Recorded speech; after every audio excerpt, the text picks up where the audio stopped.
ጤና ይስጥልን ክቡራን ተመልካቾቻችን እንዴት ቆይታችኋል? የኢትዮጵያ ቴሌቪዥን እየተከታተላችሁ ትገኛላችሁ። ባለፉት 7 ዓመታት የመንግስት የሥራ እንቅስቃሴዎች ምን ይመስላሉ?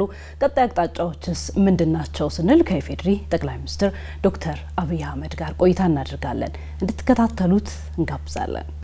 ክቡር ጠቅላይ ሚኒስትር ዶክተር አብይ አህመድ ካሎት ውድ ጊዜ ፈቅደው እኛን ሊያገኙ ስለወደዱ ከኢትዮጵያ ቴሌቪዥን ጋር ባለፉት 7 ዓመታት የመንግስት ጉዞ ወቅታዊ ጉዳዮች ላይ ትኩረት አድርገው ቆይታ ሊያደርጉ ስለወደዱ እጅግ አድርጌ ነው ማመሰግነው በኔም በተመልካቾቼም ስም። እኔም አመሰግናለሁ። መልካም እንግዲህ ቃለ መጠይቄን የምጀምረው ከአንድ ንግግር ነው። በተለይ በበርካቶች ዘንድ የሚነገር አሁንም ድረስ የሚጠቀስ አንድ ንግግር አለ። ስንኖር ኢትዮጵያዊ ስንሞት ኢትዮጵያንን የምትለው ንግግር ቫይራል ሆነች በርካቶች አሁንም ድረስ የሚጠቅሷት ናትና ትልቅ የሆነ ኃያል የሆነ ትርጉም እንዳለውም ጭምር እረዳለሁና ክቡር ጠቅላይ ሚኒስትር ኢትዮጵያዊነት ለርሶ ምንድነው? እጅግ በጣም ወሳኝ ጥያቄ ነው። የኢትዮጵያዊነት ምንነት ላይ ሳንግባባ ከዚያ ተቀጥሎ በሚወጡ ሐሳቦች ላይ መነጋገር ያስቸግራል። ኢትዮጵያዊነት ማን ነው? ኢትዮጵያዊስ ማን ነው? ለምንድነው ኢትዮጵያዊነት የሁላችን አሰባሳቢ ጥላ አድርገን ምን ወስደው የሚለውን ነገር ሁሉም ሰው በእኩል ትርጉም ይገነዘበው እንደሆነ እርግጠኛ አይደለም። ለኔ ኢትዮጵያዊነት ኮመን ፌት ነው፣ የጋራ እጣ ፈንታ ነው። እንደ ግለሰብ ሳይሆን እንደ ህዝብ የምንደርስበትን ማንኛውም ትልሞቻችን ልናሳካ የምንችለው በዚህ ግራንድ ማንነት ውስጥ እንደሆነ ነው የማምነው። ኢትዮጵያዊነት ሲባል ብሔራዊ ጥቅም፣ የግለሰብ ጥቅም፣ የቤተሰብ ጥቅም፣ የማህበረሰብ ጥቅም፣ ከዚያ ደግሞ አልፎ ብሔራዊ ጥቅም ልክ እንደ ግለሰብ ጥቅም ጧት ከፍለን ወዲያው የምናገኘው ላይሆን ይችላል። እኛ ከፍለን ልጆቻችን የሚያገኙት ሊሆን ይችላል። አሰባሳቢ ትርክት እኛ ሲፈጥረን ባለብዙ መልክ፣ ባለብዙ ቋንቋ፣ ባለብዙ ባህል ስለሆን እነዚያ የሚለያዩ ማንነቶች ዋናው ማንነት እንዳይሸረሽሩት የሚሰበስበን እንደ ቤተሰብ እንድንታይ የሚያደርገን ትርክት ያስፈልጋል። ከዚያም ባሻገር ያ ብሔራዊ ጥቅም ያልነውን ነገር ሊያሳካ ሊያበለጽግ የሚችል ትውልድ መስራት ይጠይቃል። ብሔራዊ ጥቅም ከግል ጥቅም የሚለየው ነገር በሰሞኑ በፈረንሳይ ሀገር አንድ የካቶሊክ ካቴድራል የመጎብኘት እድል አግኝቼ ነበር። ኖትርዳም ካቴድራል ይባላል። እዚያ ሲነግሩን ይህ ካቴድራል ተጀምሮ እስኪያልቅ 200 ዓመት ፈጀባቸው። 200 ዓመት ማን መኖር ይችላል? 200 ዓመት ማንስ ጀምሮ ሊጨርስ ይችላል? 200 ዓመት የሚሰራ ስራስ ጀማሪው ምን ሊሆን ጀመረው? በግል ጥቅም ቢሆን አያየው። ብሔራዊ ጥቅም ማለት ያ የጀመረው ያ የሚሰራው ከዚያ ከሰራው ስራ ተጠቃሚ እንኳን ባይሆን በትውልድ ቅብብሎች መካከል የሚጸናና ኢትዮጵያዊነትን የሚያቆይ ስራ ማለት ነው። አንዲት ቤተክርስቲያን ጀምሮ ለመጨረስ 200 ዓመት የፈጀው የጋራ የሆነ ፈረንሳዊ ጥቅም እንጂ የግለሰቦች ወይ የኩባንያ ጥቅም ሊሆን አይችልም። ብሔራዊ ጥቅም ስንል ከኛ ከግል ፍላጎትና መሻት የተሻገረ ማለት ነው። በርግጥ አንድ ከግምት ሊገባ የሚገባው በርከት ባሉ ሰዎችም እንደ ችግር የሚታየው ኢትዮጵያ ውስጥ የማንነት አረዳድ ነው። የሰው ልጅ በአንድ ማንነት ብቻ አይታወቅም። እኔ በስሜ እታወቃለሁ። አብይ ሲባል መለያዬ ነው፣ ማንነቴ ነው። የአባቴ ልጅ መሆኔ የአባቴ ስም ማንነቴ ነው። የልጄ ስም ማንነቴ ነው። በዘር በሃይማኖት በተማርኩት ስራ በተለያየ ነገር ልታወቅ እችላለሁ። እኔ ማንነት የሚገለጸው በአንድ ጉዳይ ብቻ አድርጌ ወይም አንደኛውን አጉልቼ ሌላውን ሳኮስስ የኢትዮጵያዊነት ምንነትና የኢትዮጵያዊነት ትርጉም ትክክለኛው ሚዛን ይስታል። ለምሳሌ እዚህ ቤት ውስጥ 100 ኢትዮጵያውያን ብንኖር 100 ምን ሞላው ኢትዮጵያዊ ስንሆን ነው። እዚህ ካላችሁ ሰዎች ወንዶች ተለዩ ከተባለ 60 ልንሆን እንችላለን። ከወንዶች መካከል የብልጽግና ፓርቲ አባላት ተለዩ ቢባል ደግሞ 20 ልንሆን እንችላለን። ከብልጽግና ፓርቲ አባላት መካከል የሲቪል ኢንጂነር ተማሪዎች ተለዩ ብንባል ደግሞ 3 ልንሆን እንችላለን። ሲቪል ኢንጂነር ማንነታችን ነው፣ ብልጽግና ማንነታችን ነው፣ ወንድም ማንነታችን ነው። ምን ለይበት ምን ገለጽበት ነገር ነው። ሁሉ ተሰካክቶ ግን ኢትዮጵያዊነት ስር ነው የሚወድቀው ማለት ነው። ኢትዮጵያዊ ሲሆን ሰብሰብ ተለቅ ይላል። ከኢትዮጵያዊ በታች ያሉ ማንነቶች ደግሞ አሉ፣ ነገር ግን እያነሱ ይሄዳሉና ወደ ትልቁ ማንነት ወደሚሰበስበን ወደሚያጸናን ወደሚያዘልቀን ማንነት መሰብሰብ ማለት ነው። ስንኖር ኢትዮጵያዊ ስንሞት ኢትዮጵያ የተባለው ሐሳብ እኔም የሚገዛኝ ሐሳብ ነው። ስኖር ኢትዮጵያዊ ሆኜ ለኢትዮጵያ ብሔራዊ ጥቅም ሰርቼ ለኢትዮጵያ ብሔራዊ ጥቅም ቆሜ ሳልፍም ኢትዮጵያ መሆን እመኛለሁ። ነገር ግን አንድ ወዳጄ ይሄን አባባል የሚወድና ነገር ግን የሚተች አግላይ ነው አለኝ። ስኖር ኢትዮጵያዊ ስንሞት ኢትዮጵያ የሚለው አግላይ ነው። ስኖር ዲያስፖራ ስንሞት ኢትዮጵያም ስላለን አለኝ። ምን ማለት ነው? ሰዎች በተለያየ ምክንያት ሀገራቸውን ጥለው በተለያየ ሀገር ይኖራሉ፣ ፓስፖርት ይቀይራሉ፣ ይወልዳሉ፣ ይኖራሉ። መጨረሻ ግን ብዙዎቹ ሁሉም ባይሆኑ ብዙዎቹ ሲሞቱ ገንዘቡን መክፈል እንኳን ባይችሉ ኢትዮጵያውያን አዋተው ለምነው ተለቅተው አስከሬናቸውን ለሀገራቸው ልከው እዚህ ይቀበራሉ። ያ ሰው ለምንድነው ኢትዮጵያ ሄደህ የምትቀበረው ተብሎ ከሞት በፊት ቢጠየቅ ብርድ እንዳይመታኝ እንዳይረበኝ ከጎረቤት ጋር ቡና ልጠጣ ሊል አይችልም። በሆነ ሎጂካል በሆነ መንገድ ሊያሳምነን አይችልም። ነገር ግን ሰው ሞቶ እንኳን የመጨረሻ ማረፊያው ሀገሩ እንድትሆን ይመኛል። ያ በዚያ ልክ የሚወዳት በዚያ ልክ የሚመኛትን ሀገር ማጽናት መጠበቅ ማስቀጠል ላይ ግን በዚያ ልክ አይተጋም። ለዚህ ነው ብሔራዊ ጥቅም የሚያስፈልገው። ስንሞት እንኳን ልናርፍበት የምንፈልገውን ምድር የማጽናትና የማቆየት ጉዳይ የየለት ንግግራችን የየለት ስራችን ውጤት ካልሆነ በእኛ እንዝላልነት ሊፈርስ ይችላል። ከፈረሰ ደግሞ ስንኖር ካናዳዊ ሆነን ስንሞት ኢትዮጵያ የምንሆንበት እድል ያንሳል ማለት ነው። እና በጣም ጥልቅ ሐሳብ በውስጡ የያዘ ነው። ይህ በውስጡ የያዘው ሐሳብ ግን ለመጪው ትውልድ እንዴት አድርገን የጸና የለማ የማይለምን ሀገር እናቆያለን ከሚል ፍሬ ሐሳብ ጋር መሰናሰል አለበት። ምክንያቱም የጀመርነው ትውልድ ካልቀጠለ የምናስበውን ትውልድ ካልቀጠለ በስተቀር በአንድ ትውልድ በአንድ ቤተሰብ በአንድ ግሩፕ ሀገር ተሰርቶ አያልቅም። ሀገር የቅብብሎሽ ውጤት ነው። ያን ለማረጋገጥ የሚያስችል ስራ መስራት የሚቻለው ትውልድን እያሰብን ስንሰራ ነው። ነገን እያሰብን ስንሰራ ነው።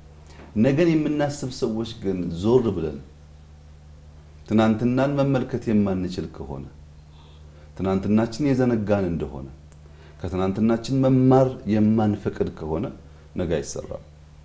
ለዚህ ነው እኛ ትናንትን ከዛሬ ዛሬን ከነገ አስተሳስረን ሚዛን ጠብቀን ሀገርን ገነባለን ብለን የተነሳ ነው። እንግዲህ ሁሉም ሰው እንደሚገነዘበው ትናንትን ባለው ልክ ማክበር አጽንቶ ማቆየት የኛ ንግግር አይደለም፣ ተግባር ነው። በዚህ እድሜሽ ወይም ከዚያ ፊት ወላጆችን ብትጠይቂ የትኛው መንግስት የላሊበላን ውቅር አብያተ ክርስቲያን ሊጠግን ሲሞክር አልሰማሽም? በዚህ እድሜሽ ወይም በአባትሽ እድሜ የትኛው መንግስት የፋሲል ቤተ መንግስት ሊጠግን ሲሞክር አልሰማንም? በኔም በአባቴም እድሜ የአባጅፋር ቤተ መንግስትን ሰው ሊጠግን ሲሞክር አልሰማንም።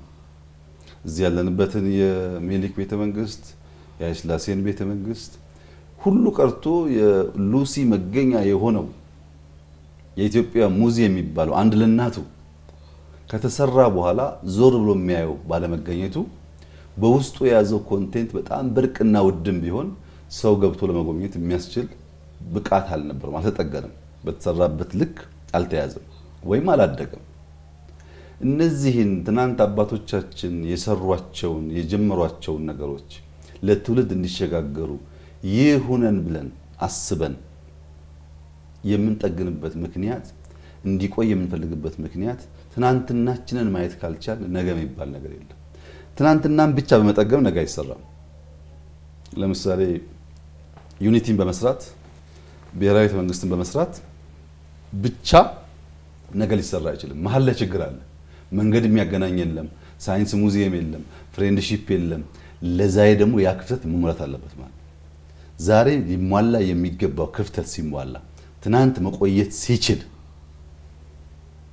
ነገ ቁልጭ ብሎ የሚታይ ምን አይነት ነገር ለመድረስ እንደምንችል ማንም ሰው በቀላሉ ሊገምት ይችላልና ትናንትናን በወጉ ተገንዝበን በወጉ ተረርተን እሱን ጠግነን ለልጆቻችን መሻገር እንችል ስናደርግና በትናንትና ውስጥ የጎደሉትን ደግሞ ዛሬ ስንሞላ ነጋቸው ብሩህ የሆኑ ልጆች ይፈጠራሉ ማለት ነው። ይሄን ያሰበ ነው ኢትዮጵያዊነት።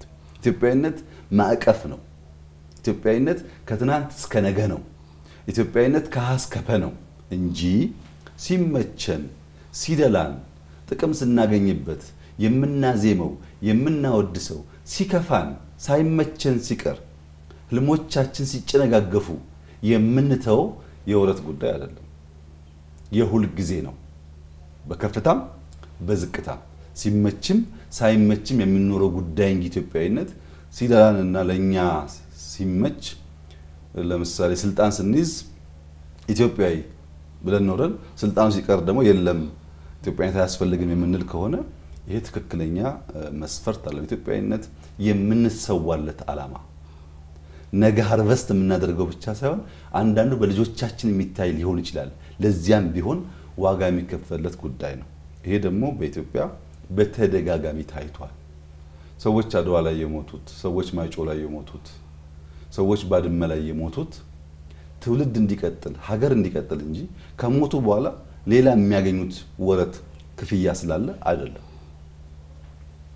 ሰዎች ህይወታቸውን ከፍለው ሀገራቸውን የሚያጸኑት ኢትዮጵያዊነት እንደዛ ባለ ደርዝ የሚለካና የሚታይ ስለሆነ ነው። ባጭሩ ኢትዮጵያዊነት ኩልል ብሎ የሚፈስ ጅረት ነው። ክረምት ከበጋ የማይቋረጥ በድምጸቱ ለተጠሙ በመድረሱ ለእርሻ በመሆኑ ተፈጥሮን በመጠበቁ እጅግ እርካታ የሚሰጥ በሰፈር ውስጥ የሚያልፍ ኩልል ያለ ጅረት ካለ ኢትዮጵያዊነት እንደሱ ነው። አንዳንዴ ዘንቦ ይደፈርስ ይችላል፣ ነገር ግን ሰክኖ ደግሞ ይጠራል። ኢትዮጵያዊነት የማይቆም በቀጣይነት የሚፈስ በሙላት የሚመለስ በልጆች የሚገለጥ የኖረ ያለና የሚኖር ነው ብዬ ነው የማስበው። በተለይ ስለ ትናንትናችን ሲያነሱ ክቡር ጠቅላይ ሚኒስትር አንድ ማንሳት የፈለኩት ጉዳይ ስላለ ነው አያይዤ ዛሬ ላይ ሆነን ትናንትናችንን የምናይበት መነጽርስ የተስተካከለ ነው? በምን መልኩ ልናየው ይገባል ትናንታችንን ስንገነዘበው ይላሉ? ሁል ጊዜ ሰዎች ትናንትን ሲመለከቱ ዛሬ ባሉበት የእውቀት ልክ ዛሬ ባሉበት ዓለማዊ ሁኔታ ዛሬ ባሉበት የሀብት ልክ ካዩት ሚዛን ይሰጣሉ። ትናንትን ማየት ያለብን በዚያን ጊዜ በነበረ አውድ ነው። የከፋም የለማም ነገር እንደሆነ ትናንትን ማየት የሚያስፈልገው ለፍርድ አይደለም። ትናንትን ማየት የሚያስፈልገው ለመማር ነው። ትናንትና ውስጥ ልንማራቸው የሚገቡ በጣም በርካታ ጉዳዮች አሉ። እነሱን ካልተማርን ስተት እንደግማለን። እነሱን ካልተማርን ጥፋት እንደግማለን። ጥፋት ከደገምን ደግሞ ይያያዝና ለትውልድ ይሻገራል። ትናንትናን ስናይ ለመፍረድ ከሆነ ትናንትናን ስናይ ያ መደረግ አልነበረበት መደረግ ነበረበት ለመወሰን ከሆነ በዚያ ትውልድ መካከል መገኘት አለብን። በትውልዶች መካከል የሐሳብ የእውቀት የሀብት ልዩነት አለ እና ትናንትን ማየት ያለብን አትሞስት ለመማር መሆን አለበት። ከነ ችግሩም ቢሆን ብዙ ትምህርት ስለሚገኝበት ከዚያ ውጭ ያለ እይታ የተንሸዋረረ ይሆንና የተሟላ ግንዛቤ እንዳንይዝ ያደርገናል። ትናንትን ወይም አብዝተን እንጠላለን ወይም አብዝተን እንወዳለን። አብዝተን ስንጠላ ልንማር የሚገባንን ነገር እንስታለን። አብዝተን ስንወድ ደግሞ ዛሬን መኖር ዛሬን መስራት ሲገባን ካለ ጊዜያችን ትናንትና ውስጥ እንኖራለን። ሁለቱም ትክክል አይሆኑም ማለት ነው። ወደ ኋላ ልመልሶ ወደ ለውጡ ማግስት እንሂድና በለውጡ ማግስት ከተለያዩ በተለይ ማስገራሚ ወይም የማይረሱ ከሚባሉ ውሳኔዎች ውስጥ አንዱ የፖለቲካ ኃይሎች ወደ ሀገር ውስጥ መግባታቸው እንደሆነ ይታወቃል። ሶም የፖለቲካ ኃይሎች ሁሉም እንዲገቡና በፖለቲካ አውድ ውስጥ እንዲሳተፉ ጥሪ ማድረጉ እንደዚሁ የሚታወቅ ነው። ከዛ በኋላ ከተፈጠሩ አንዳንድ ጉዳዮች አንፃር ግን ዛሬ ላይ ሆነው ይህ እርምጃ ትክክል ነው የሚል ሐሳብ አለዎት? ይህ ጥያቄ በብዙ ሰዎች ይነሳል። ነገር ግን አንድን ኢንሲደንት አንድን ትሪገሪንግ ፖይንት ራሱን ብቻ ወስዶ በማየት የተሟላ ግንዛቤ መያዝ አይቻልም። ማንኛውም ትሪገሪንግ ፖይንት ፕሮክሲሚቲ አለው። በአቅራቢያው ለዚያ ግብአት የሚሆን ነገር አለ። ከዚያ ከፕሮክሲሚቲ ፖይንት ዝቅ ስንል ስትራክቸራል ጉዳይም አለው። ሙሉውን ካላየን በቀር ውሳኔዋን የሆነችዋን ኢቨንት ብቻ ከወሰድን የተሟላ ግንዛቤ አንይዝም። ፈላስፎች እውነት 3 ሌየር አላት ይላሉ። ልክ እንደ ሽንኩርት ናት ይላሉ። ሽንኩርት የመጀመሪያው ልጣጭ በሙቀት በቅዝቃዜ በአየር ጸባይ ምክንያት ከለሩም ድርቀቱም ውስጥ ካለው ሽንኩርት ጋር አንድ አይነት አይደለም። የመጀመሪያውን ስንልጥ ሁለተኛውን ስንልጥ ከውስጥ የሚወጣው ሽንኩርት ሞር የለሰለሰ ከለሩም ከቀደመው የተሻለ ለመብላት ዝግጁ የሆነ ነው።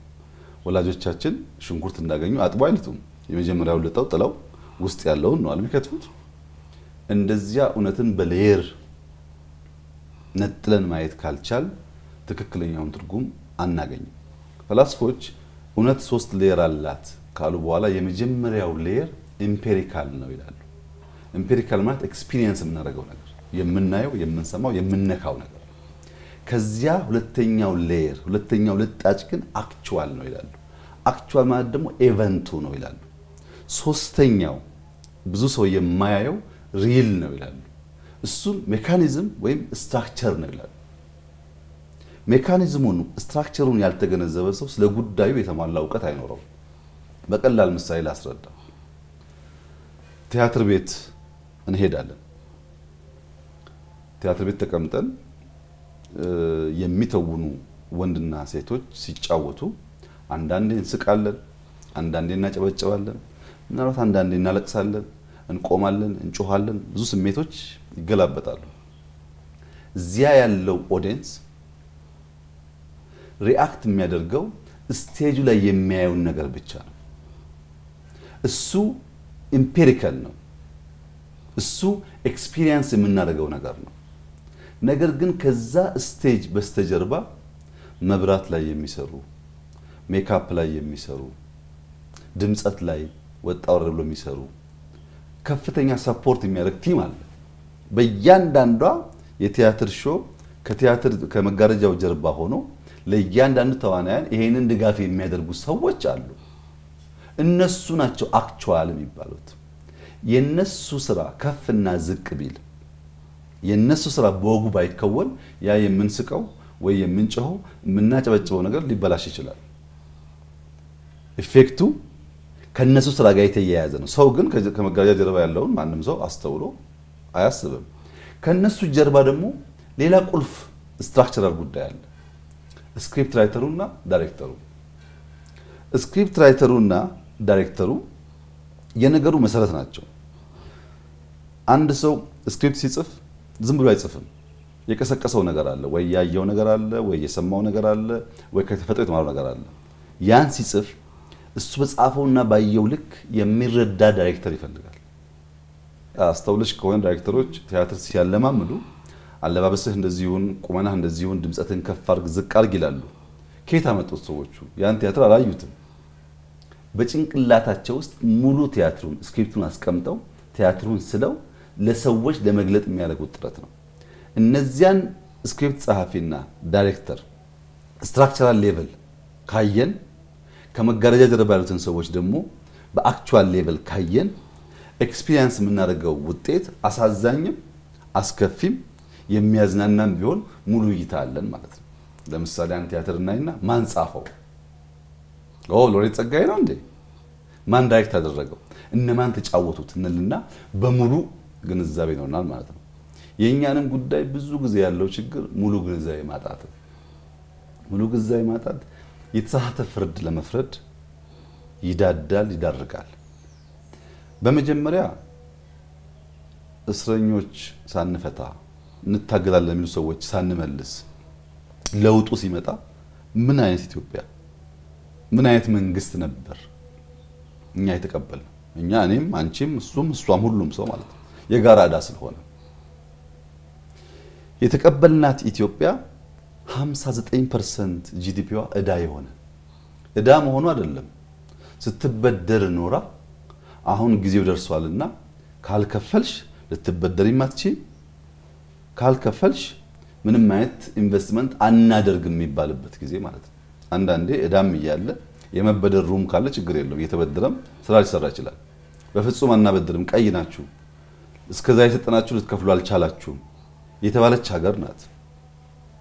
ደሞዝ ለመክፈል እኔ ቢሮ ገብቼ በጥቂት ቀናት ውስጥ የመጀመሪያው ጥያቄ ደሞዝ መክፈል አንችልም የሚል ነበር።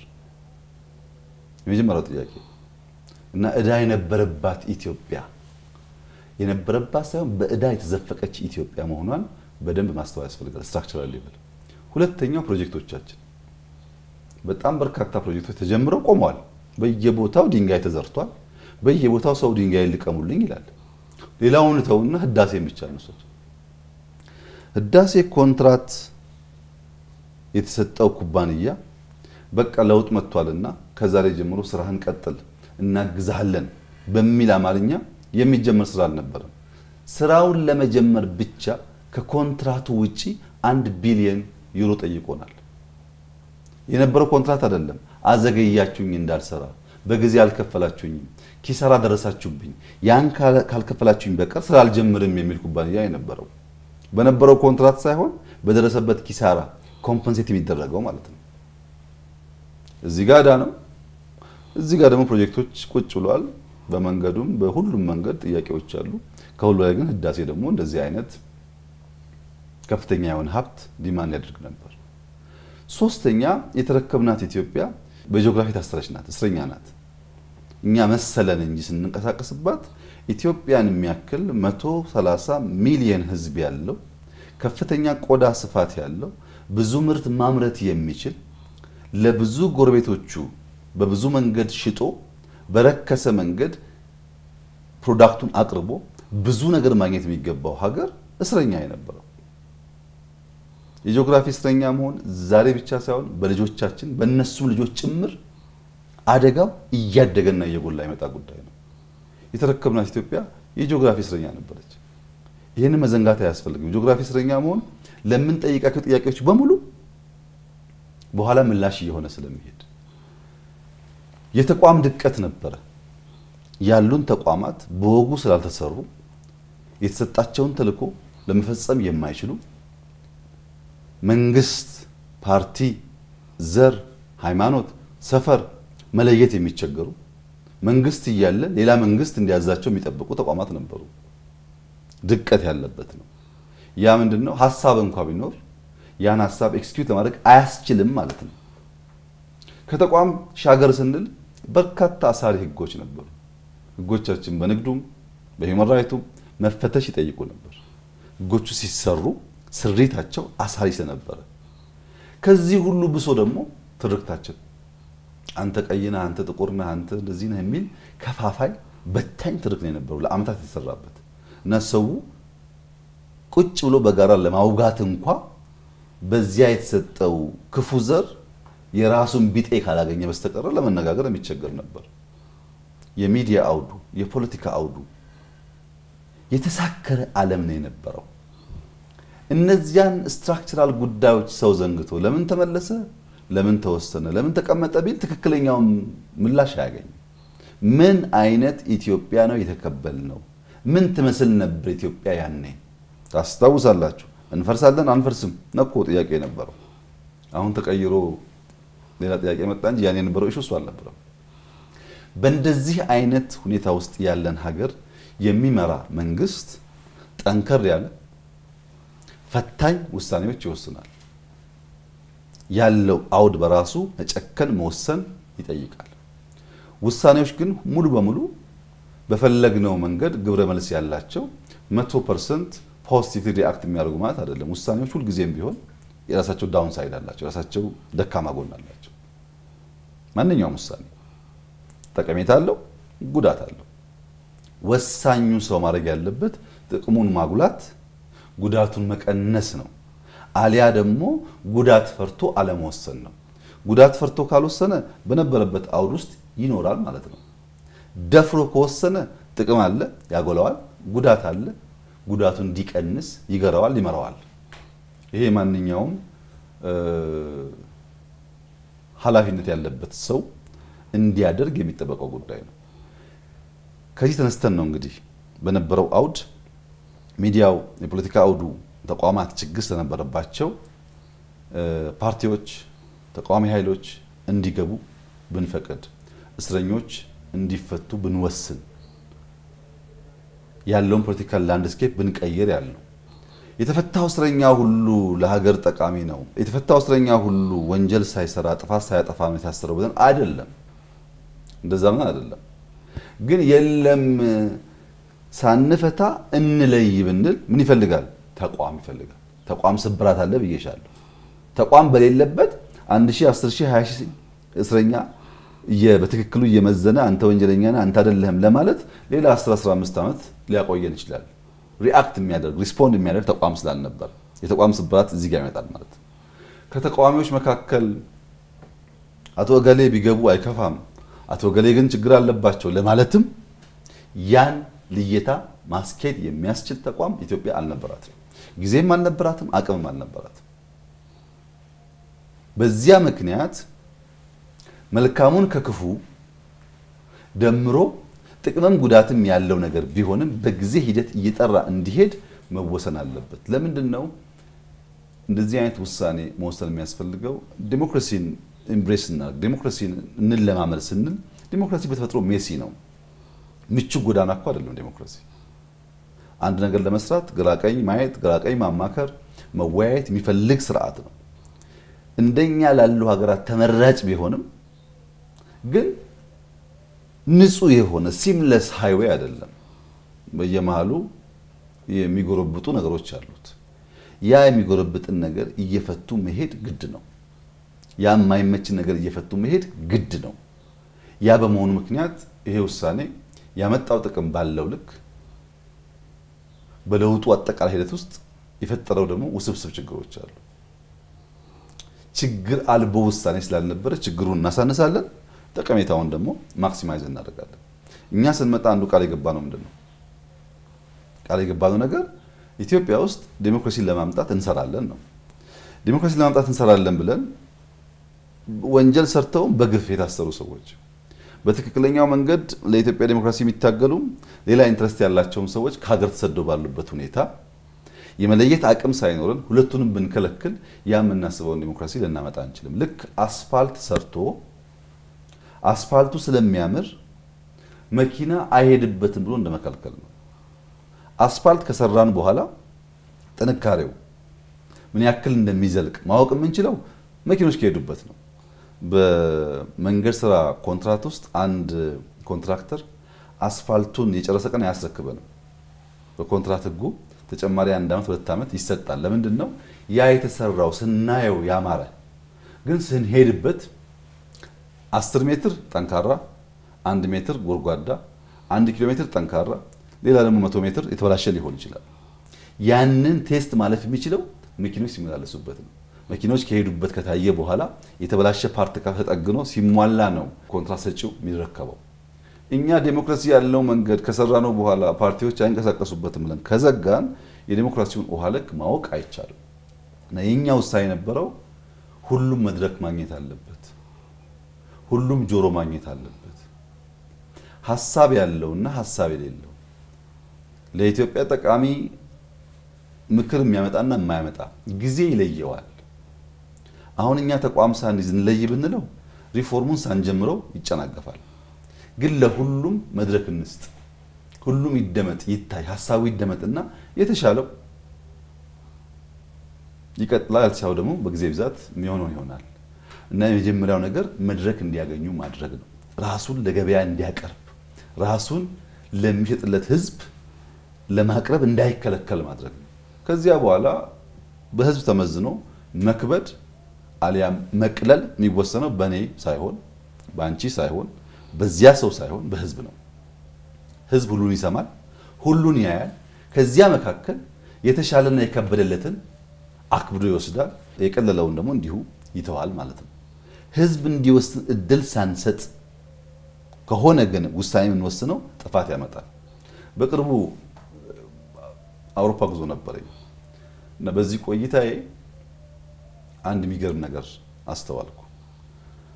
እዚህ በጣም በንጽጽር ብዙ አምቡላንስ ስለማይጮህ መሰለኝ አውሮፓ በጣም ይረብሽ ነበር። ከአንድ ቦታ አንድ ቦታ ሲኬድ አምቡላንስ ይጮሃል። አምቡላንሱ ብቻ አይደለም፣ የእሳት አደጋ መኪና አለው፣ ሞተር ሳይክሎች አሉና ጩኸት ነው። ወደዚያ ጩኸት ወደዚህ ጩኸት ነውና በጣም ይረብሻል። ተደጋጋሚ አጋጠመኝ። ዝም ልል ሞከርኩ፣ ግን እየበዛ ሲሄድ ጎኔ የነበረው ሰው የአምቡላንሱ ጩኸት በጣም ያውካል፣ ይረብሻል፣ ራስ ያማል፣ ያስመርራል አይነት ቅሬታ አዘል አስተያየት ሰነዘርኩ። አዎ ልክ ነህ፣ ይጮሃል፣ ግን ለመውለድ የምታጣጥር እናት ህይወት ይታደጋል። በመኪና አደጋ ወድቀው ህይወታቸው ሊያልፍ ያሉ ሰዎች አምቡላንሱ ደርሶ ህይወታቸውን ይታደጋል።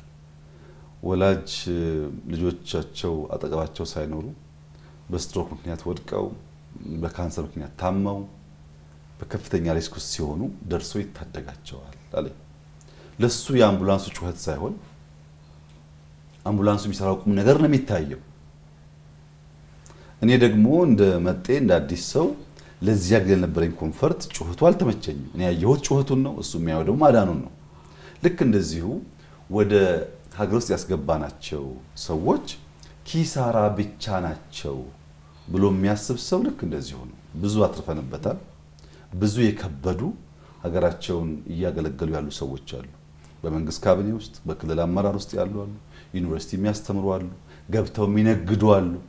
ለረጅም ጊዜ ቤተሰብ ጋር ተለያይተው ቤተሰብ ጋር የተገናኙ አሉ። አባትና ልጅ መገናኘት ተስኗቸው አብረው የሚኖሩ አሉ።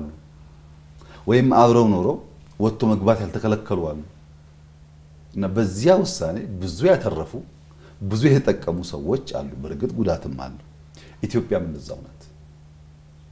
በሩቅ የምናቃቸው ቢያገለግሉ ብለን የምንመኛቸው እያገለገሉ እየጠቀሙ ያሉ ሰዎች አሉ። ያን ደግሞ ስተው ያጡ ሰዎች አሉ። ውሳኔውን ማየት ያለብን ሙሉ በሙሉ አክሳሪ ሙሉ በሙሉ ጥፋት ሳይሆን እንደማንኛውም ውሳኔ የራሱ ጠንካራና ደካማ ጎን አለው።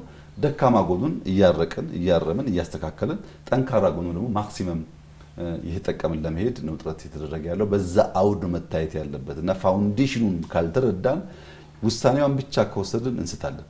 ያኔ ምናለ እዛው በቀሩ ኖሮ ብሎ የሚያስብ ሰው ነው የሚሆነው ይገባኛል። ግን በየትኛው ኢትዮጵያን የምትወስነው ይሄንን ለነገሩሳ አይግቡ ብለን ብንወስን ያለ መከላከል የሚያስችል ተቋምስ ነበረን ወይ ሚለውን ጥያቄ ያስነሳልና በደንብ ከመሰረቱ መገንዘብ አስፈላጊ ይመስለኛል ይሄ ጉዳይ።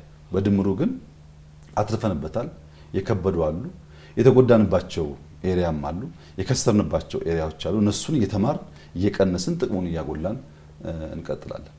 ምናልባት የሚገናኝ ይመስለኛል ከጠቅላይ ሚኒስትር እነዚህ ፖለቲካ ኃይሎች ከዛ በኋላ በድንበሩ ጊዜያቶች ያቋም መዋዠቅ የታዩባቸው የነበሩ አሉ። ቀደም ሲል ተቋማት ግንባታዎቹ ሲሄዱ በየጊዜው ፊልተር እያደረጓቸው ይሄዳሉ የሚሉ ሀሳቦችን ሲያነሱ ነበርና ያቋም መዋዠቆች የታዩባቸው የፖለቲካ ኃይሎች አንዴ ደጋፊ አንዴ ተቃዋሚ የሚሆኑ የፖለቲካ ኃይሎች አሉና እንደው ከመነሻው ነው ምንድነው ምክንያቱ ለዚህ ሊባል ይችላል? አንዳንዴ መደገፍ አንዳንዴ መቃወም የሚለው ጉዳይ ጤነኛ እስከሆነ ድረስ የፖለቲካ ባህል መገለጫ ነው። ሁሉ ጊዜ ድጋፍ ወይም ሁሉ ጊዜ ተቃውሞ መጠበቅ የለበትም ፖለቲካ ውስጥ። ነገር ግን ፖለቲካን ማየት ያለብን በባህር ላይ እንደመሻገር ነው። በባህር ላይ ስንጓዝ አንዳንድ ጊዜ ባህሩ ጸጥ ያለ ሊሆን ይችላል። አንዳንድ ጊዜ ግን ውጽውጽታ ያለው ማዕበል ያለው የሚረብሽ በድምጸቱ በእንቅስቃሴው የሚያውክ ህይወታችን እስኪወስድ ድረስ የሚያስደነግጥ ሊሆን ይችላል። ማዕበሉን ጸጥ ባለበት ሰዓት ያየው ሰው ወጀብ ሊነሳ እንደሚችል አስቦ በወጀብ ጊዜ ምን አይነት ቴክኒክ መጠቀም እንዳለበት ካላወቀ በድንጋጤ ነገሩ እዛው ሊያበቃ ይችላል። ወጀቦች ማዕበሎች ግን ሁሌ ገዳይ ሁሌ አጥፊ ብቻ አይደሉም። አንዳንድ ጊዜ ወደምንሄድበት አቅጣጫ ከኋላ የሚገፋ ነፋስ ሆኖ ካሰብነው ጊዜ አፍጥኖ ያደርሰናል። ይሄ በአውሮፕላንም ይታያል። ዊንድ ከኋላ ነው ይላሉ አንዳንዴ ከጊዜው ፈጥነው ሲደርሱ፣ አንዳንዴ ደግሞ ከፊት ሆኖ በጣም አስቸጋሪ ሊሆን ይችላል።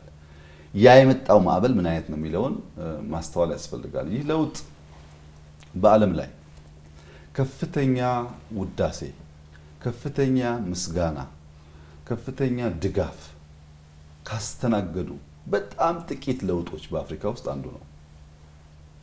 ሰዎች መዘንጋት የለባቸውም ይህን ጉዳይ።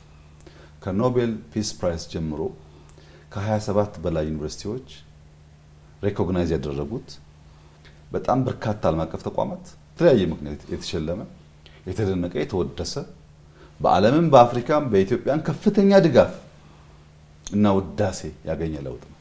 በዚያው ልክ ደግሞ የሚቃወሙት ከጅምሩ የተቃወሙት መሀል ላይ ተቃውሞ ወጣ ገባ የሚሉ ሰዎችም ያስተናገደ ለውጥ ነው። ምንም አልጋ ባልጋ ተደርጎ አይወሰድም። ድጋፍ ያን ያክል የቸገረውና ለድጋፍ የሚጠማ አይደለም። ከፍተኛውን ድጋፍ አስተናግዷል። ተቃውሞም እንደዛው አስተናግዷል። ሁለቱንም ባላንስ አድርጎ ለመሄድ ለውጡ የወሰነበት መንገድ ነፋስ አቅጣጫው ሊቀይር ይችላል። እኛ ግን መዳረሻችንን እናውቃለን። መርህ ያደረግነው መልህቃችንን ነው። መርህን መልህቅ ካላደረግን በስተቀር መዳረሻ ገባችንን መልህቅ ካላደረግን በስተቀር ንፋሱ ወጀቡ መጣ ቁጥር ወዳሻው እንዲወስደን ከፈለግን ንፋሱ ይወስደናል፣ ግን ከምናስበው አያደርሰንም። አንዳንዴ ወጀብ መጥቶ እኛ የምንሄድበትን ፖይንት ትቶ ሌላ ጫፍ ሊጥለን ይችላል። እዛ ስንደርስ እንደደረሰን ካሰብን ስተናል። መዳረሻችን እሱ አይደለም። እኛ መዳረሻችን ብልጽግና ነው። መዳረሻችን የጸናች ኢትዮጵያን ማየት ነው። መዳረሻችን ልመና ያቆመች ኢትዮጵያን ማየት ነው። እሱን ስናስብ መሀል ላይ ውዳሴም እርግማኑም ቢመጣ ብዙ ሚዛን የሚያስተን ጉዳይ አለ። ሚዛናችን የምንጠብቀው መልህቃችን መርህ ስለሆነ ማለት ነው። በውዳሴ ውስጥም እንብዛም ስካር አልተሰማንም፣ በእርግማን ውስጥም እንብዛም አልረበሸንም። ከእያንዳንዱ ውዳሴና ከእያንዳንዱ እርግማን ግን ለምን ብለን እንማራለን። ምን ፈጠረው? ምን አመጣው? የፖለቲካ ፓርቲዎች ለምንድነው በናሽናል ኢንትረስት ጉዳይ ላይ የሚሰበሰብ የሚጸና ሐሳብ መያዝ ያልቻሉት ብለን እንገመግማለን። አንደኛው ችግር የታዘብነው በዚያ ጊዜ የነበሩ የተቃዋሚ ፓርቲዎች ለውጡን ያዩበት መንገድ ነው። እኛ ያየንበት መንገድ ብቻውን በቂ አይደለም። እኛ ያየንበት መንገድ ለመገንዘብ መጋቢት 24 የነበረውን የፓርላማ ንግግር ማየት ነው። አንዲት ስቴትመንት አልተዛነፈችም። ያቺ ንግግርናት በየቀኑ በየአመቱ ተገበረው። እኛ አልተቀየርንም። አላማችን አስተዋሽ ተናግረናል፣ እየኖርነው ነው። ያ ንግግራችን በየቀኑ እየኖርነው ነው። ከውጭ ያሉ ሰዎች ግን የኛን ንግግር የሰሙት ለነሱ አእምሮ እንዲመች አድርገው ነው። እኛ ያልነውን ሳይሆን የሚሽቱን የሰሙት። እንዴት ሰሙት ያልሽኝ እንደሆነ አንዳንዶች ችግር የለውም እነዚህ ብዛም የማይታወቁ ሰዎች ስለሆኑ ከወጣ ብለን በሪሞት እናዘዋለን ለውጡን እኛ ወደምንዘውረው የሚጓዝ ለውጥ ይሆናል ብለው አሰቡ። አንዳንዶች ደግሞ እነዚህም ብዛም አይቆዩም፣ ወደ 3 ወር ነው ያሉም አሉ። ባይዘው ወደ 3 ወር ውስጥ ተቀብለን እኛ እንቀጥላለን። እነዚህ በቃ አድራሽ ብቻ ናቸው እንጂ ዋነኞቹ እኛ ነን ብለው አሰቡ። ይሄን ሐሳብ ከጅምሩ የገመትናቸውም አሉ፣ በሂደት የተማርናቸውም አሉ።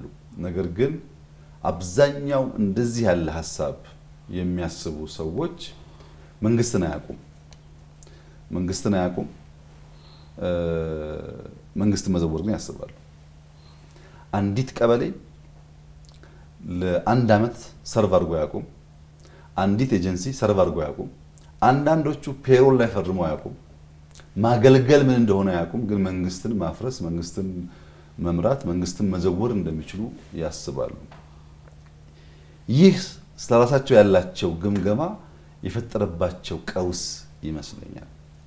ሀገር ለመምራት ሶስት ጉዳዮች ያስፈልጋሉ። አንደኛው ዕውቀት ያስፈልጋል። ዕውቀት ማለት የዕውቀት መሰረቱ ኢንፎርሜሽን ዴታ ነው። አንድ ሰው ትምህርት ቤት ሄዶ የሚሰማቸው ማንኛውም ወሬዎች ኢንፎርሜሽኖች ሲደረጁ በቻፕተር ሲደረጁ በሴሜስተር ሲደረጁ በአመት ሲደረጁ በሰርቲፊኬት ሲረጋገጡ ዕውቀት ይባላል። ግን ወሬ ናቸው ኢንፎርሜሽን ነው። አንድ ሐኪም ስለ ህክምና ኢንፎርሜሽን ሰምቶ ከጨረሰ በኋላ ሄድና ሐኪም ቢባል ማከም አይችልም። እየሰማ በሆነ ጊዜ ላይ መሞከር አለበት።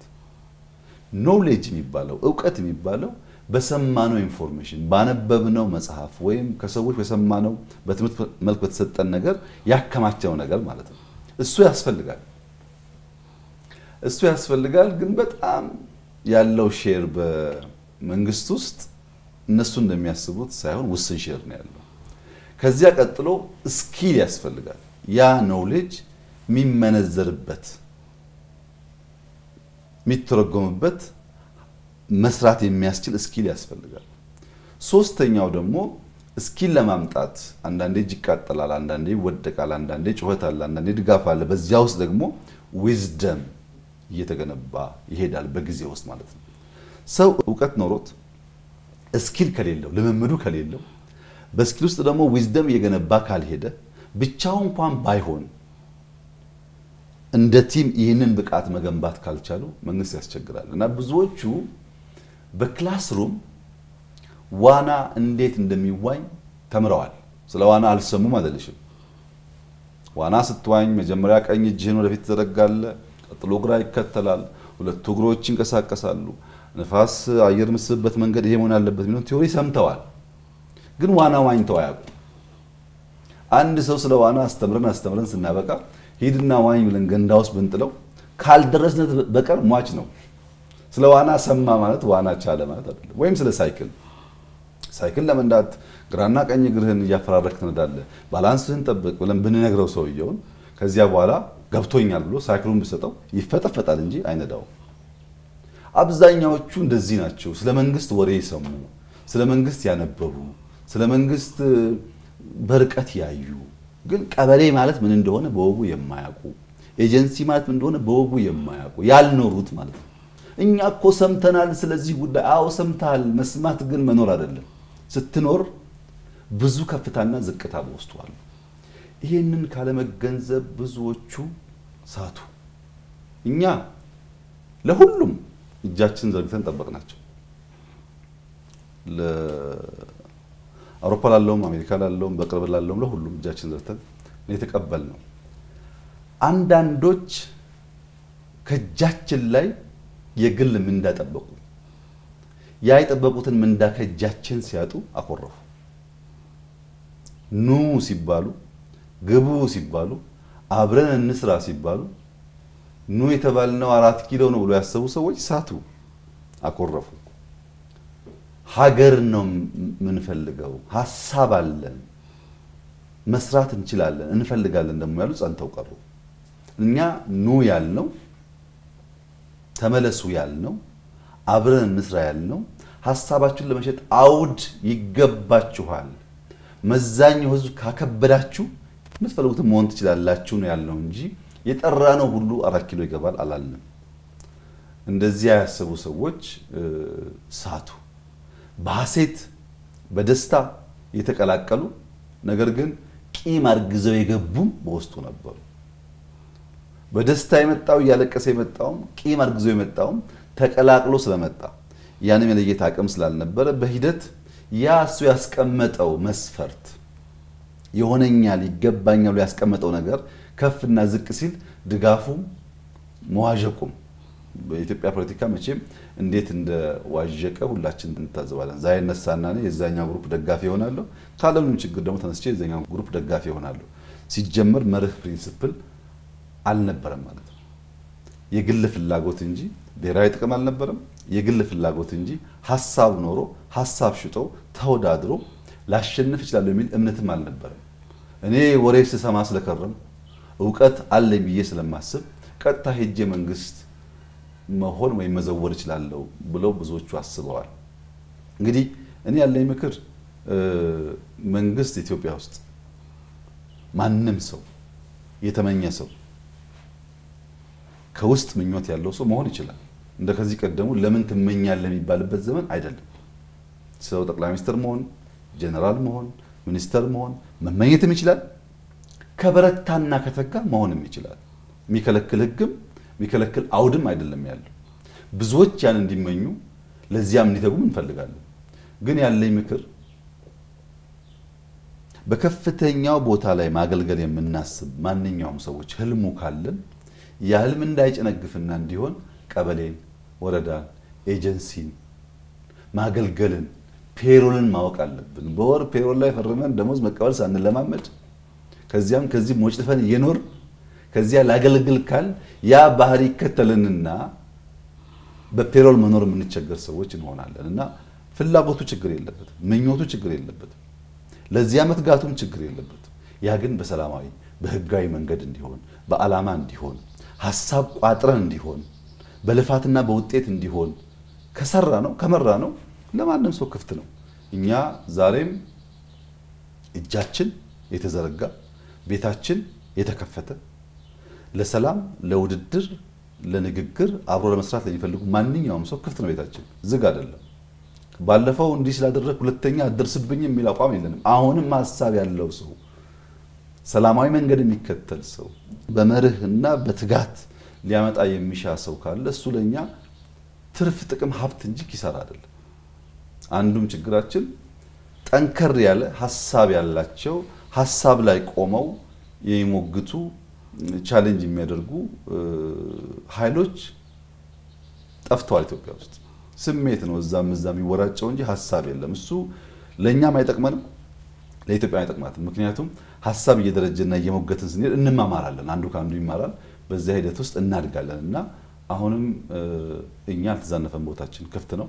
በመርህ ላይ ቆሙ ከመጀመሪያው ዕለት ጀምሮ እስከዛሬ ድረስ በመንሰራው ስራ መጋቢት 24 እየተመለሱ ሪፈር እያደረጉ የሚደግፉ በጎደለውም የሚመክሩ ሰዎች አሉ። ሙሉ ላይ ሆን ይችላል አንዳንድ ጉዳይ ሲደግፉንም ያልገባቸው ሲቃወሙንም ያልገባቸው አንድ ሳምንት ሲያወድሱ ሌላ ሳምንት ሲረግሙ የሚታዩ ሰዎች ደግሞ አሉ። ይሄን እንግዲህ እነሱ ቢሰሩበት ይሻላል ከኛ ይልቅ ብዬ ነው የማስበው። በእኛ በኩል ግን ውዳሴውንም በሚዛን ወቀሳውንም በሚዛን ከውዳሴውም ትምህርት ከወቀሳውም ትምህርት ነው የምንወስደው። በውዳሴ ዘመን በጣም በርካታ ሽልማቶች፣ በጣም በርካታ ግብዣዎች ይቅርብን ብለን ትተናል። ውዳሴ ነው መርጠን የወሰናቸው አሉ። በጣም በርካታዎችን አልተቀበልናቸውም፣ አልሄድንም። ለምን? የውዳሴ መደጋገም በውጤትና በስራ ካልተገለጠ ሊያዘናጋ እንደሚችል ስለምናቅ የሚያስፈልገውን ያክል ካየን በኋላ አብዛኛውን እናመሰግናለን ያለ። በተቃውሞ ጎራም እንዲሁ ነው። አንዳንድ ጊዜ መፈተሽ መመርመር ራሳችንን ማየት የሚገባን ጠቃሚ ሐሳቦች የሚነሱባቸው የተቃውሞ አይነቶች አሉ። ሰክነን እንማርባቸዋለን። ያላየናቸው ያላስተዋልናቸው ልንማራቸው የሚገቡ ጉዳዮች ሲኖሩ አንዳንዴም የኢትዮጵያ ፖለቲካ አብዛኛው ኢንትሪግ ነው፣ ኮንስፒሬሲ ነው፣ ሽረባ ነው። አንድ ሰው አጀንዳ ፈጥሮ አጀንዳውን ሰርቶ ይለቀዋል። እሱን እየተነተነ ብር ይሰበስባል።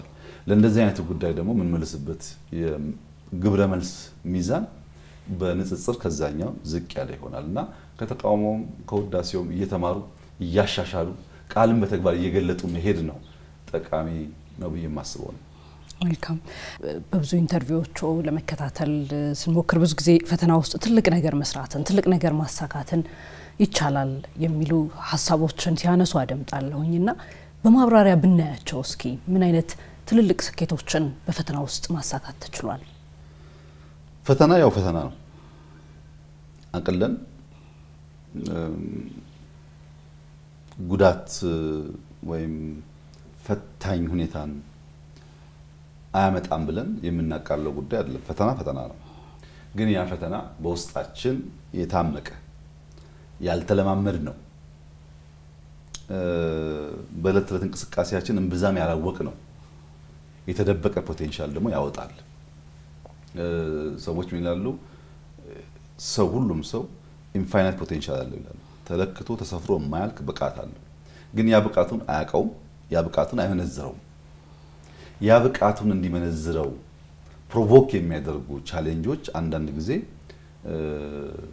ከፍተኛ ውጤት ያመጣሉ። ለምሳሌ አሁን እዚህ አንደኛ ፎቅ ላይ ተቀምጠን እያለን አንደኛ ፎቅ ነው ጉዳት አይደርስብሽም እስቲ ዝለይ ብልሽ ብትሞቻ አታደርጊው ሰበራለው ጎዳለው አላደርገውም ነው የምትይው። ነገር ግን በአቅራቢያችን ከፍተኛ ፍንዳታ ቢሰማ ወደዚህ ድምጽ በከፍተኛ ድምጽ የመጣ አደጋ ቢሰማሽ አንቺ ኮንሺየስ ማይንድ ሳይሆን ምንነቱን መቼ እንደወሰንሽ እንዴት እንደወሰንሽ ሳታቂ ሰብ ኮንሺየስ ማይንድ ያዞሽ ከነበርሽበት ከዚህ ከፍታ ዘለሽ ትወርጃለሽ። ያንን ዝላይ በኖርማሉ ጊዜ ድገሚ ብትባይ ላትሞክሪው ትችያለሽ። ያ የመጣው አደጋ ነው ያማታቂውን ጉልበት የሰጠሽ። ያ የመጣው አስፈሪው ጉዳይ ከዚህ ፍርሃት በላይ ስለሆነ ሌላ ማታቂውን ብቃትሽን አወጣው ማለት ነው። በፈተና ጊዜ ትላልቅ ስኬት ያስመዘገቡ ሀገራት አሉ። ብዙዎቹ እንደዛ ናቸው። ለምሳሌ ደቡብ ኮሪያን ብንወስድ በዓለም ላይ በጣም ስኬታማ ኤር ዲፌንስ ከሰሩ ካመረቱ ሀገራት አንዱ ደቡብ ኮሪያ ናት። ያላቸው ሀገራት አሉ፣ ግን በጣም ተመራጭ ከሚባሉ የኤር ዲፌንስ ሲስተም አንዱ የደቡብ ኮሪያ ነው።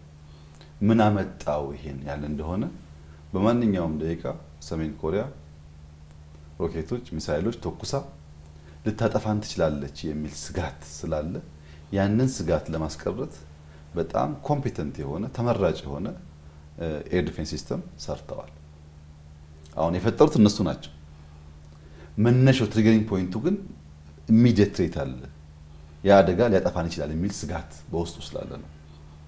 ጃፓን፣ ጀርመን ከሁለተኛው ዓለም ጦርነት በኋላ አገራቸው ፈርሶ ደህንነት መፍረስ ያለውን አደጋ እንደ ማህበረሰብ አምነው ተገንዝበው ጨክነው ሰርተው በጥቂት 10 ዓመታት ውስጥ አገሮቻቸውን የገነቡበት መንገድ ያዩት ትሬት ያዩት አደጋ ተመልሶ እንዳይመጣ ሀገር መገንባት እንዴት እንዳለበት አምነው ስለሰሩ ነው። ሁላችንም ከፊታችን የሆነ ነገር እንዳለ ስናስብ በተገራ መንገድ ፊር መገራት አለበት። ፊር ገቨርን መደረግ አለበት። ገቨርን ያልተደረገ ፊር ጥፋት ሊያመጣ ይችላል። የፈራን ያንን ፍርሃት ለመከላከል የምንሰራው ስራ ግን የማናቆም ብቃት ሊያወጣ ይችላል። ለምሳሌ በእኛ ሁኔታ ከለውጡ በፊት የነበረው አጠቃላይ ሎ ኢንፎርስመንት ኤጀንሲስ መከላከያው፣ ደህንነቱ፣ የሳይበር ሴኩሪቲ ተቋሙ ያለው ብቃት እና ዛሬ ያለው ብቃት ማወዳደር አይቻልም። በጣም ከፍተኛ ዲፈረንስ ነው ያለው። ዛሬ ያለው ለኢንፎርስመንት ኤጀንሲስ ምንም አይነት ስጋት ከዚህና ከዚያ ቢፈጠር ኢትዮጵያ ካለውን ችግር ኦቨርካም እንደምታደርግ ጥርጥር የለውም። ከፍተኛ ብቃት ፈጥረናል። ያኔ ጥይት እንለምናለን፣ አሁን ጥይት እናመርታለን። ያኔ በጣም በርካታ ጉዳዮች እንገዛለን፣ አሁን እናመርታለን።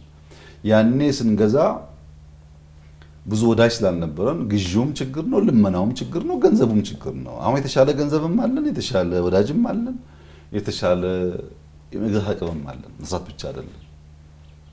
130 ሚሊዮን ህዝብ ስላለን ብቻ ሳይሆን ሰልጥነን ተደራጅተን በአዳዲስ እውቀትና ታክቲክ ሀገራችንን ሉዓላዊነታችንን ለመከላከል ያለን አቅም ለውድድር የሚበቃ ጉዳይ አይደለም።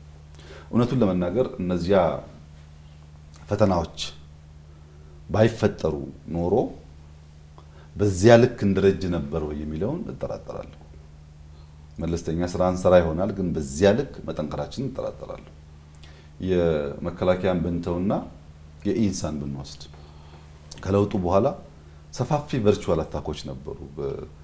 በኢንተርኔት መብራት ኃይላችንን ቴሌኮሙኒኬሽናችንን ማጥቃት ሰፋፊ ነበሩ። እነዛን ቨርቹዋል አታክ ይሄ የመሬት ሶቨሬኒቲ ብቻ ሳይሆን የቨርቹዋል ሶቨሬኒቲያችንን ለመጠበቅ ሰርት የሚባለው ሲስተም ወይም በሳይበር ሴኩሪቲ የመጣን ጥቃት የመለየትና የመከላከል አቅም የገነባንበት ልክ በጣም ከፍተኛ ነው። ያኔ ጥቃቱ እንደዛ እያለ ባይመጣ ኖሮ በዚህ ልክ እንገነባው ነበር ወይ? አይ ዳውት። እና መከራ ነው፣ ዋጋ አስከፍሏል፣ ህይወት በልቷል፣ ንብረት አውድሟል፣ ብዙ ጥፋት አጥቷል። በዚያው ልክ ደግሞ የማናቀውን ብቃት የማናቀውን ነገር ፈጥሮ አልፏል።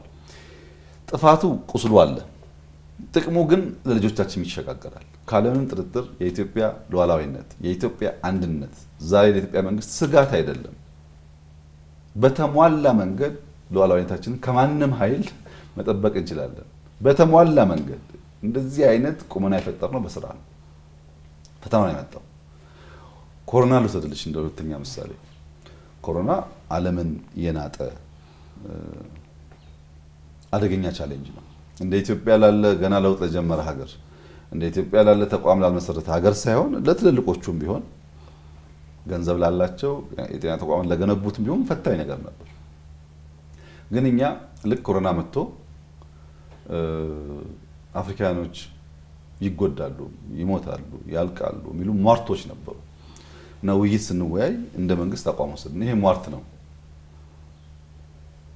ከዚህ ኮሮና ውስጥ በተቻለ መጠን ህይወት እየታደግን ለልጆቻችን ሀገር የምትቀጥልበትን መንገድ እንስራ።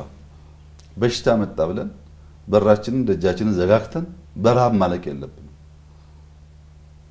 እንጠቀምበት። አንደኛው መሬት ጦም ማደር የለበትም አለ። ሁሉም ሰው ይስራል። መቼም መከራ ያስተባብራል። ተሰባሰብን፣ ሰራን። ዛሬ በምርት የመጣው ውጤት ቀጣይ ስራ የጠየቀን ቢሆን የዚያ ጊዜ መሬት ጦም ማደር የለበትም የሚለውና በአመት 2 የማምረት 3 የማምረት ልምምዱ መፍጠራችን በእጅጉ ለኢትዮጵያ አግዟል። አየር መንገዳችንን ሰጂ ኮሮና እንኳን በአየር እንቅስቃሴ ቀርቶ ሰው እርስ በርሱ መገናኘት ያቆመበት ሲዝን ጊዜ ነው። የኛ አየር መንገድ ደግሞ 1 አመት 6 ወር ከስራ ውጭ ሆኖ ቢቆይ እንደ ሌሎች ሀብታም መንግስታት ከፍተኛ ሀብት ኢንጀክት ስለማናደርግ ይወድቃል። ሰስቴን ማለት ሰርቫይቭ ማድረግም ይቸገራል። የለም ወንበር እንፍታና ካርጎ እናርገው ብለን ዓለም ያገናኛ አየር መንገድና ከ6% በላይ ሬቬኑ አግኝቷል። በዛ አመት እድገት አግኝቷል። በኮሮና ውስጥ ዓለም ላይ በትልቁም በትንሹም ሀገር አየር መንገዶች መንግስታት ኢንጀክት ሳያደርጉላቸው ሰርቫይቭ ያደረጉ የሉም። ብዙ ይወደቁ አሉ፣ ግን ሰርቫይቭ ያደረጉትም በመንግስት ድጋፍ ነው። እኛ አንድ ብር አልሰጠነውም። ያንን ቻሌንጅ ወደሚመቸን መንገድ ቀይረን ተጠቀምንበት። በጣም በርካታ ምሳሌዎች ማንሳት ይችላል። ፈተናዎች ኮሮናም ይሁን አንበጣ ጦርነትም ይሁን ሌላ መልክ ያለው ፈተና የራሱ የሆነ ኦፖርቹኒቲ ይዞ ይመጣል። ያን ለማየት የሰከነ ማንነት የሚያስተውል ማንነት ችግርን በችግርነቱ ብቻ ሳይሆን ከችግር ውስጥ የሚገኝ እድልን ፈልቆ የማውጣት ብቃት እስከ ተፈጠረ ድረስ በእያንዳንዱ ፈተና ውስጥ ጠቀሜታዎች አሉ። ለምሳሌ አሁን ዓለም ላይ ያለው የታሪፍ ሁኔታ አስኪ ነው፣ አስጨናቂ ነው። ለእንደ ኢትዮጵያ ያሉ ሀገሮች ከባድ ነገር ነው። ተቀምጠን ተወያየን፣ እንጠቀምበት። እድል አለው፣ ችግር ብቻ አይደለም። እውነቱን ለመናገር ከፍተኛ ጥቅም ያገኘንበት ነው እና ከማንኛውም ፈተና ከማንኛውም ችግር በማስተዋል ተፈልቅቆ የሚወጣው ኦፖርቹኒቲን ማየት እስከቻለ ድረስ ምንም ጥርጥር የለውም ፈተና የሚያመጣቸው እድሎች አሉ።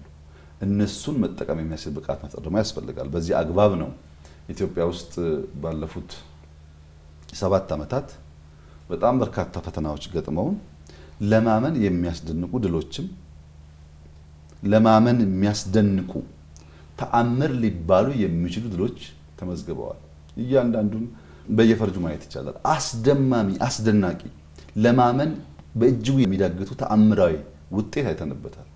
መጋቢት 24 የተናገርነውን በየለቱ እየኖር በየለቱ እየሳቅን በየለቱ እየተደመምን በውጤት ሙላት ወደምንፈልገው ሐሳብ እየተጓዘ ነው። ያ ማለት ግን ማዕበል የለም ማለት አይደለም። ማዕበሎች አሉ፣ ፈተናዎች አሉ። እነሱ ወደምንፈልገው ግብ የሚያደርሱን ጉልበት እንዲሆኑ አድርገን እንጠቀምባቸዋለን። በዚያ መንገድ ነው የሚገነዘበው። ክቡር ጠቅላይ ሚኒስትር የተለያዩ ሜጋ ፕሮጀክቶች እንደ ሀገር ይከወናሉና እነዚህ ፕሮጀክቶች ደግሞ በአካል ሄደው ቅርብ ክትትል ያደርጋሉ። ይሄ ብዙም የተለመደ አይደለም በመሪ ደረጃ የሚደረጉ ክትትሎች ሲያገርና ይሄን ለምንድን ነው የሚያደርጉት? ስኬት መከናወን ጀምሮ መጨረስ ካሰቡት ግብ መድረስ የማድረግ አቅምን ይፈልጋል። ሳንተጋ ሳንለፋ ከፈለግነው መዳረሻ መድረስ አይቻልም።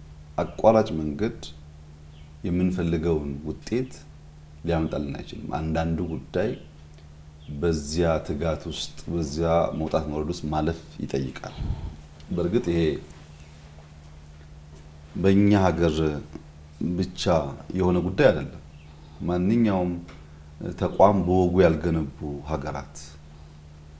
ሀገራቸውን ለማጽናት ለልጆች የሚሸጋገር መሰረተ ልማት ለመጣል ፍላጎት የነበራቸው ሀገራት በሙሉ አመራሮች ወይም ኤጀንሲዎች ቼንጅ ኤጀንቶች ከፍተኛ ሚና አላቸው። አሁን የምናየውን አውሮፓ ያ መሰረተ ልማት ያን ሀገር የገነቡ የሆኑ ኤጀንቶች አሉ። ልክ አሁንኛ በመናረገው መንገድ ከዛ በኋላ ያለው ትውልድ ያን እየጠበቀ ያሻሻለ ቀጥሎ ሊሆን ይችላል። ብዙ ሀገራት የምናየው ግን ወጣ ያለ ኢንተርቬንሽን በሚያስፈልግበት ሰዓትና በቂ ጠንካራ ተቋም በሌለበት ጊዜ ውስጥ ህልም ያላቸው ሰዎች ህልማቸውን ከውነው ለማየት ኤክስትራ ኤፈርት ጥረት ይጠበቅባቸዋል። ጥቂት ኤግዛምፕሎች ማየት እንችላለን። ለምሳሌ ከሁለተኛው የዓለም ጦርነት በኋላ ፈረንሳይ በጣም ጉዳት ከደረሰባቸው ሀገራት አንዷ ነች። አውሮፓ አጠቃላይ ተጎድቷል፣ ፈረንሳይ የዛ ጉዳት ተቋዳሽ ናት። እና ቻርልስ ዳጎል በወቅቱ የነበረው አመራር የፈረንሳይ የያኔውን አውድ የማይገልጡ ያኔውን ችግር የማይገልጡ አዳዲስ ሐሳቦች ይዞ ብቅ ብሎ ነበር። በርግጥ ያኔ የነበሩ ዜጎች በቀላሉ የሚገዙት ሐሳብ አይደለም። ሁለቱም ምሳሌ ለማንሳት አንደኛው ፈረንሳይ ሃይ ስፒድ ሬልዌይ ያስፈልጋታል ብሎ ሬልዌይ መገንባት ጀመረ፣ ሃይ ስፒድ። ሁለተኛው ክሊን ኢነርጂ ያስፈልገናል ብሎ ኒውክሌር ክሊን ኢነርጂ መገንባት ጀመረ። ዛሬ በሁለቱ ሴክተሮች ከፍተኛ ተቃውሞ የነበረው ቢሆንም በወቅቱ በሬልዌይ ብቻ ሳይሆን ሎጂስቲክስ በአጠቃላይ በኮኔክቲቪቲ ፈረንሳይ በጣም ካደጉ ከሚባሉ ሀገራት አንዷ ነች። ሲጀመር እንደዚህ አልነበረም። ዛሬ ያለውን ውጤት ዳጎል ላያዩ ይችላል፣ ግን በከፍተኛ ቅርብ ክትትልና አመራር ያን ነገር ለትውልድ አሳክቶ አልፏል። ኒውክሌርን ብንወስድ ከራሻና ከአሜሪካ ቀጥሎ ከፍተኛ አቅም ያላቸው ሀገራት ውስጥ የምትገባ ናት ፈረንሳይ። በአውሮፓ ፈረንሳይን የሚያክል የኒውክሌር አቅም ያለው ሀገር የለም። ያላቸው ሀገራት አሉ፣ ግን ፈረንሳይን አያክሉም በብዙ መልኩ። ያ የመጣው ያኔ በነበረው ኢንተርቬንሽን ነው። ያ ኢንተርቬንሽን ግን ትዕዛዝ ብቻ አይደለም፣ በጀት ብቻ አይደለም። ያ የነበረው ኢንተርቬንሽን ቀጥታ አመራርም ትጋትም ክትትልም ዲማንድ ያደርግ ነበር። ምክንያቱም ፈርሷል ሀገሩ፣ ተቋም አልተገነባም። ያኔ የፈረንሳይ ከፍተኛ አመራሮችና ጀነራሎች የሚጠበቁት ራሱ በሌላ ሀገር ወታደር ነው። በዚያ ልክ አርሚ እንኳን አልገነቡም። እንኳን እንደዚህ አይነት ቁም ነገር ለማሰብ ተቋም አልነበራቸውም። ያ መሪ በቆረጠ መንገድ መከታተል መስራት ነበረበት። ውጤቱን ትውልድ ዛሬ ሃርቨስት እያደረገው ነው። ከፈረንሳይ ወጥተን ሲንጋፖር ብንሄድ ሊ ኩዋን ዩ የሲንጋፖር ጠቅላይ ሚኒስትር ሲንጋፖርን ከምንም ሀገር ያደረገ ሰው ነው። ግን ከሁሉ የሚደንቀውና ብዙ የተወቀሰበት አሁን ይወደስበት አንዱ ነገር የሃውሲንግ ኢንተርቬንሽኑ ነው። በሲንጋፖር ቤት ችግር ነበር፣ ቤት መገንባት አለበት የሚል እንደ መንግስት እምነት አለው። ለዚያ በጀት ጊዜ ጉልበት ሰውቷል ሊ። ግን የሚገርመው እሱ አይደለም። በገነባው ቤት ውስጥ በአንዱ አፓርትመንት የወደፊቷ ሲንጋፖር በዘር በሃይማኖት እንዳትከፋፈል ብሎ ከተለያየ ጎሳ ከተለያየ ሴክት በግድ ነው እዚህኛው ፍሎር ላይ ኦሮሞ ካለ እዚህኛው ፍሎር ላይ አማራ እዚህኛው ፍሎር ላይ እያለ ያኖረው። አንድ ሰው አንድ ጎሳ ብቻ ተሰብስቦ ሊገባ አይችልም ቤት ውስጥ። ይሄ ሰውዬ የቤታችንን አይነት አፓርትመንት ስለነበረ የቤታችንን ሳይዝ ጎረቤቶቻችን ማን እንደሚሆን ጭምር የሚወስን ማን ነው እሱ? ከፈለግነው ጎረቤት ጋር እንዳንኖር ከእንትና ጋር ነው የምትኖረው እያለ የሚወስንብን ከፍተኛ ተቃውሞ ከፍተኛ ቁጣ ነበር። ከጥቂት ዓመታት በኋላ በዓለም ላይ ለዜጎቻቸው በቂ ቤት ካቀረቡ ፕሮስፐረስ ከሚባለው ሀገራት አንዷ ናት ሲንጋፖር ማለት ሲጀመር። ግን ዛሬ ሁላችን የምንማርበት የምናከብረው ሰው ሆኗል። ሊ አይነት ባህሪ ነበረው። የሄደ ስራ የማየት የመምራት ልምምድ ነበረው። ምክንያቱም ተቋም ጠንካራ ሳይሆን ግራንድ ሀሳብ ተይዞ እንዲሁ ሊከወን አይችልም። አሜሪካን ማየት እንችላለን። በ19 50ዎቹ መጨረሻ 1960 መጀመሪያ አካባቢ ጆን ኤፍ ኬኔዲ የአሜሪካ ፕሬዝዳንት በነበረበት ጊዜ አፖሎን የስፔስ ሳይንስን ናሳን ፈጥሮ በስፔስ ሳይንስ ወደ ጨረቃ የመውጣት ህልም ነበረው። ያ ፕሮጀክት ወደ 25 ቢሊዮን ዶላር ገደማ ይጠይቃል። ያኔው አሜሪካ ደግሞ ያሁኑ አሜሪካ አይደለም። የሲቪል ራይት ሙቭመንት በስፋት ያለበት፣ ብዙ ሰልፎች ያሉበት፣ የዲሞክራሲ ጥያቄ የሚነሳበት፣ ሴቶች ይምረጡ፣ ጥቁሮች ይምረጡ የሚል ጩኸት የነበረበት፣ አክቲቪስቶች በጣም በስፋት የሚደመጡበት ዘመን ነው ዘመኑ።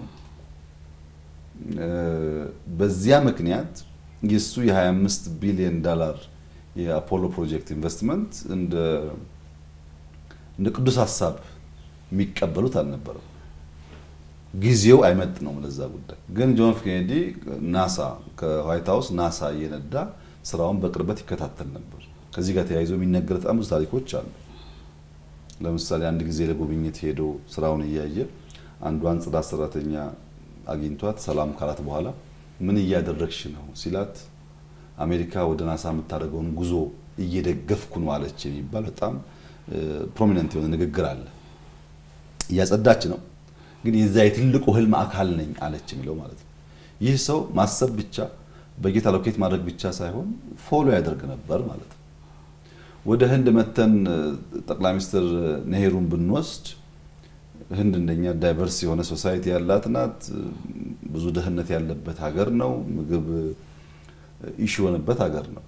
ግን ፕራይም ሚኒስተር ነሄሩ ሄቪ ኢንዱስትሪ ላይ ኢንቨስት ማድረግ አለብን፣ ሃይር ኤጁኬሽን በተለይ ደግሞ አይቲ ላይ ኢንቨስት ማድረግ አለብን የሚል ሐሳብ ይዞ መጥቶ ብዙዎች ዳቦ ሳንበላ ደግሞ ሄቪ ኢንዱስትሪ ምን ያደርግልናል ብለው ብዙ ጥያቄ አንስተዋል። ዛሬ ህንድ ያላትን የኢኮኖሚክ ለውጥ ያመጣ ግን ያ ኢንተርቬንሽን ነው።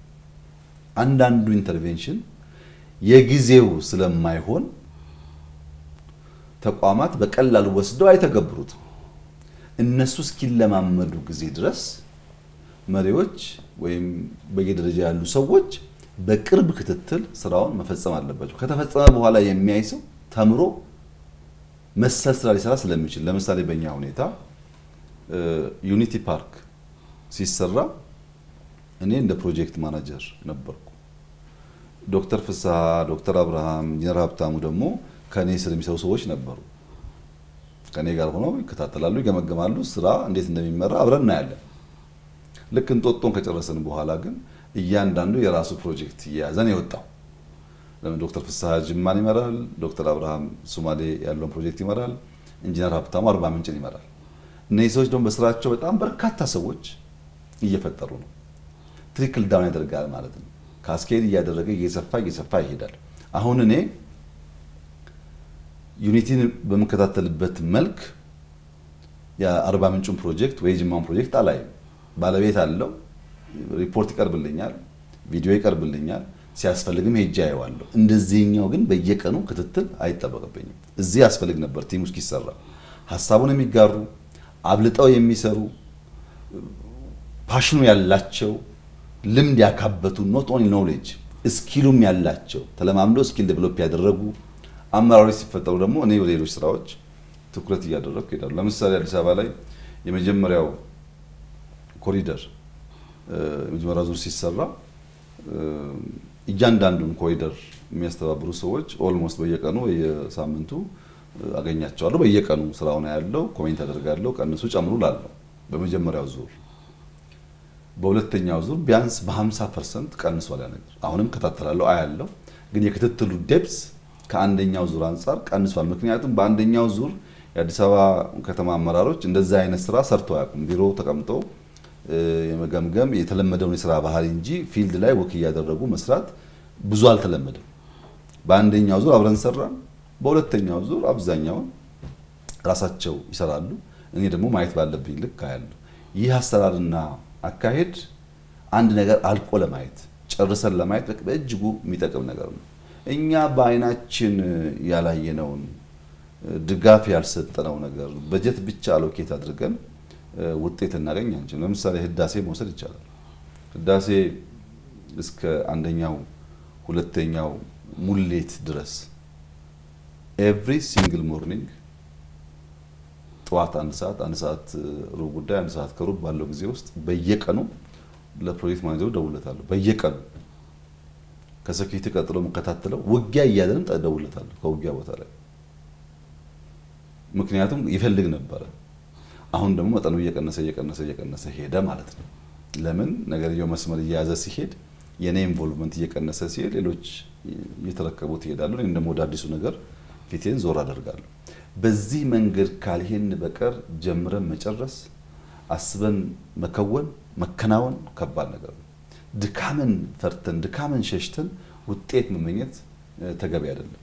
በእኛ ደግሞ ሁኔታ ተቋም የለም ብቻ ሳይሆን የተለመደው አሰራር መሪዎች ከቢሮ ስለማይወጡ ነገርየውን በአይን ስለማያዩ በጣም በርካታ የውሸት ሪፖርቶች ይቀርባሉ። ሌሎች ሰዎች መጥተው ሲያዩ ነው ህዳሴን ባዶ መሆኑን ያወቅነው ሌላውን ፕሮጀክት ባዶ መሆኑን ያወቅነው እንጂ ቁጭ ብለን ሪፖርት ስንሰማ እንደዛ ላይ መስለን ይችላል። ስናየው ግን ብዙ ጣጣ በውስጡ አለና ማየት ያስፈልጋል። አሁን ወደ ክልል ሲወረድ 10 ቀበሌ ካለ ከ10ሩ 5ቱ 6ቱ በደንብ ወርደው በየሰው ጓሮ እየሄዱ ስንት ዶሮ እንዳለ ስንት ላም እንዳለ ስንት ቤተሰብ እንዳለ ምን ያክል ፖቴንሻል እንዳለ የሚያውቁ ቀበሌ ሊቀመንበር ባሉበት ቦታ የተሟላ ዳታ አለ፣ የተሟላ ስራ አለ፣ ሰላም አለ። ቀበሌ ሊቀመንበሮች ብዙ በማይወርዱበት በማይከታተሉበት ማን እንደገባ ማን እንደወጣ በእነሱ ሰፈር በማያውቁበት ሁኔታ ውስጥ ደግሞ ችግር አለ እና ክትትል በቀበሌ ደረጃ ያስፈልጋል። በክፍለ ከተማም ብናስብ ወርደው ስራ የሚመሩ ክፍለ ከተማ አመራሮች ባሉበት ክፍለ ከተማና ቢሮ ተቀምጠው የሚሰሩ ሰዎች አንድ አይደለም ስራው። በየትኛውም ቦታ ብናይ ወርዶ ስራ እያዩ የሚመሩ ሰዎች ካሉ ስራ ይፈጥናል፣ ይከወናል። ያንን ልምምድ ማሳደግ ያስፈልጋል። ደግሞም ትምህርት ይገኝበታል። እውነት ለመናገር በማናቃቸው የስራ መስኮች ውስጥ ባለሙያ ጋር ስንነጋገር ስራ ስናይ ለምን ሆነ ስንል ለምን አታፈርስም ለምን አትቀጥልም ስንል ብዙ ነገር እንማራለን ከውድቀትና ትምህርትም ይገኝበታል፣ ስራም ይቀላጠፋል። ሰውም ደግሞ እንደዛ አይነት ጉልበት ሰጪ ክትትል ሰዋዊ ባህሪ ነው። ሰው ቁጥጥር ይፈልጋል። ለዚያም አስፈላጊ ስለሆነ ነው እንደዛም አድርገው።